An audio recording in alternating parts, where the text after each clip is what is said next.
sy hoy le makirana. Assurance AVA tsinjorodinjao no avy ny fianakavianao ary miaina sy miary mandry azo antoka tokoa ny vaovany matv miaraka amin'ny assurance aro.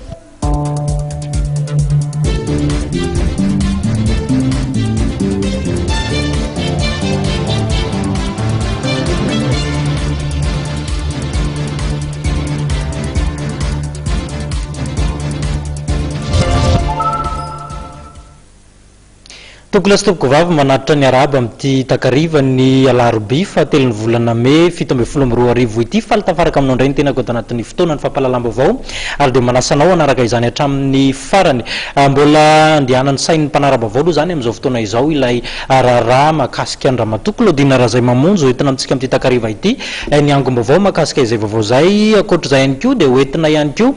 ny mpandraharaha teo anivon'ny fitantanana ny orinasa-mpanjakana HJRA ny fanamariana ny andro ho an'ny fahalalan'ny fanaovan-gazety tamin'ity androandroany ity nanamariana izay manahoana sy manahoana ny hevitry ny olona tendrehetra teny mahakasika azy ity akoatr'izay ny lafiny sosialy samihafa dia hoentina amintsika ihany koa betsaka amin'izao fotoana izao no mametraka baraingo ny mpanara-baovao mahakasika ny toerana misy ilay mpandraharaha malagasy ramatoa Claudine Razaimamonjy. Misy tokoa mantsy ny milaza fa efa ny Fianarantsoa ity mpanolotsaina manokan'ny filohan'ny republika ity voamarina ary amin'izao fotoana izao zany fa dia manaraka fitsaboana etsy anivon'ny hopitaly HJRA Ampefiloha ity mpandraharaha ity nisy moa fidinina fotony nataon'ireo lalana dia eto amintsika zany momba ity raharaha ity hoarahantsika ny sary.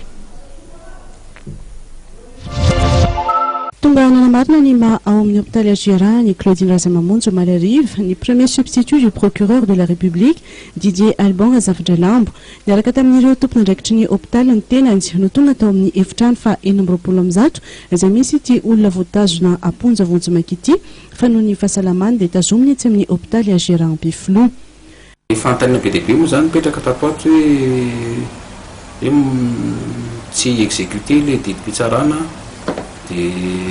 izay koa zany tsara jerevana zany hoe manamarika zany tonga aty zany ny fampanaovana zany maintsy mijery ihany koa hoe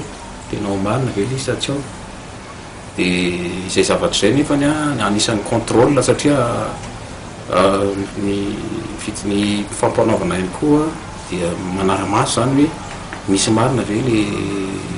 détention fa tsy misy.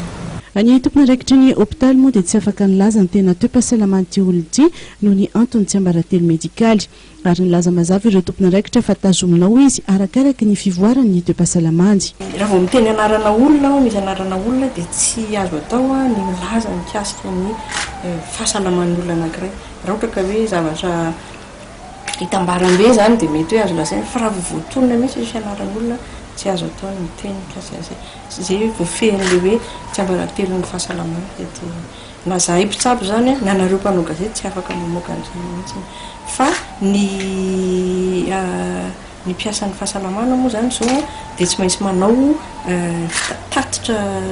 any amin'ny fitsarana satria fitsarana zany no tokony andraikitra ny olona tahaka an'izao dia zay manao tatitra mandehany fa izy koa tsy afaka mamoaka ny satria misy tsy ambarately ny fahasalamana. Voavaly zany aloha hatreto ny fanontaniana izay mipetraka amin'ny tsirairay hoe aiza marina Claudine Razaimamonjy tao amin'ny hopitaly HJRA aloha no nisy azy ary voamarina ny arivany omaly.